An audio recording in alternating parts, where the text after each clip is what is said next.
हनुमान् श्रीपदो वायुपुत्रो रुद्रो नघोजरः अमृत्यवीरवीरश्च ग्रामवासो जनाश्रयः धनदो निर्गुणः शूरो वीरो निधिपतिर्मुनिः पिङ्गाक्षो वरदो वाग्मी सीताशोकविनाशकः शिवः शर्वत्परो व्यक्तो व्यक्तो धराधरः पिङ्गकेशः पिङ्गरोमा श्रुतिगम्यः सनातनः अनादिर्भगवान् देवो विश्वहेतुर्जनाश्रयः आरोग्यकर्ता विश्वेशो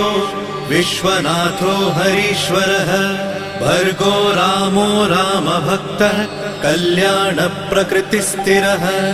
विश्वम्भरो विश्वमूर्तिर्